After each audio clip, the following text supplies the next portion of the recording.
2,000 years ago, on the eastern side of the Mediterranean Sea, a teacher named Jesus of Nazareth went up onto a hillside and addressed a large crowd. It was a crowd of nobodies. Poor and sick people, their land occupied by the Roman Empire, who charged heavy taxes. This is a ragtag group. And while they don't look like much, Jesus claimed that something surprising was starting with them. So he opened his mouth and said, "Blessed are the poor in spirit, for theirs is the kingdom of the skies." The kingdom of the skies?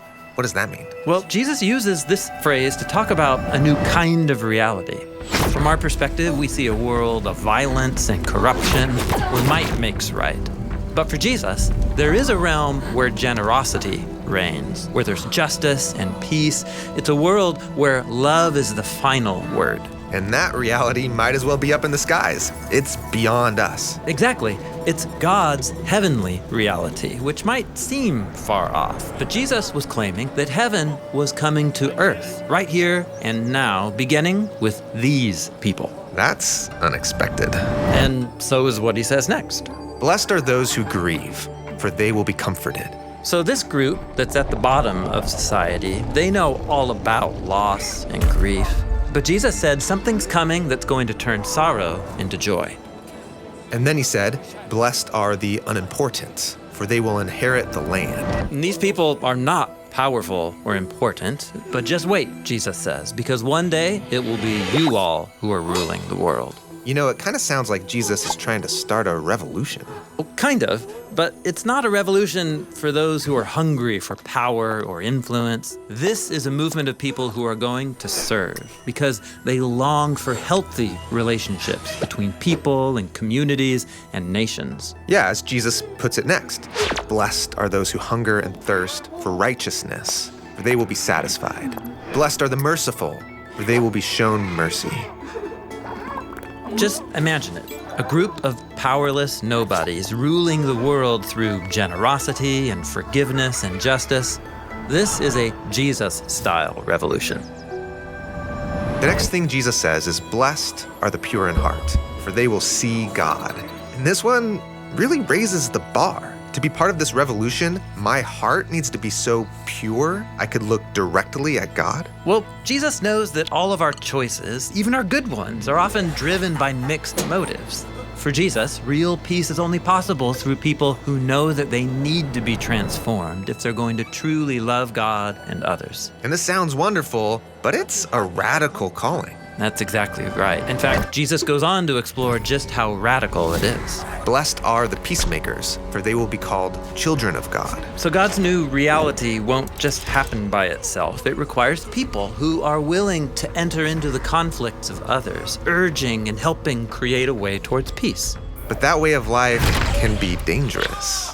And so Jesus says, "Blessed are those who are persecuted because of righteousness, for theirs is the kingdom of the skies." Yeah, entering into conflicts and advocating for peace, that's not a comfortable way to live. And so Jesus calls people to this peacemaking revolution, and he names the high cost. Blessed are you when people revile you and persecute you and utter all kinds of evil against you falsely on my account. Rejoice and be glad, for your reward in the skies is great, for they persecuted the prophets who were before you in the same way.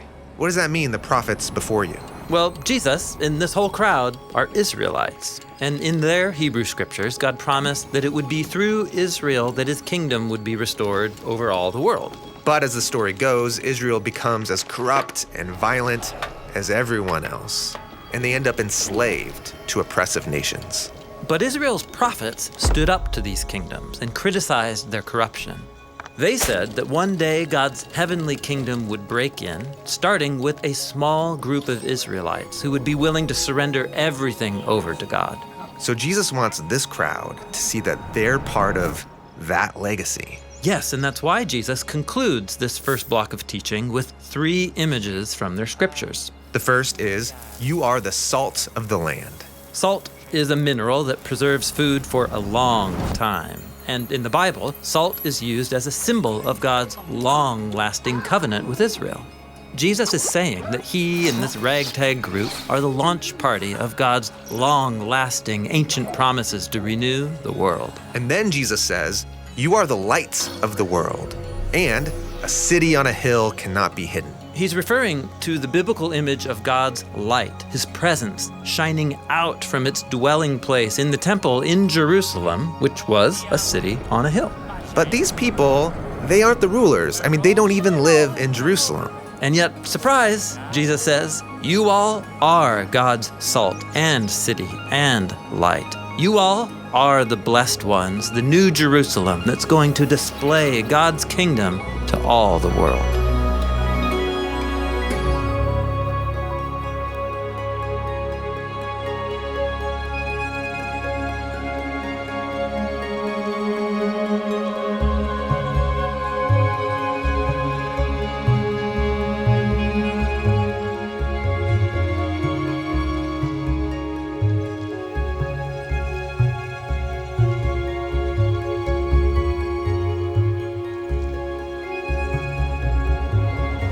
Now, how can a group of nobodies who follow Jesus become the beginning of a whole new world?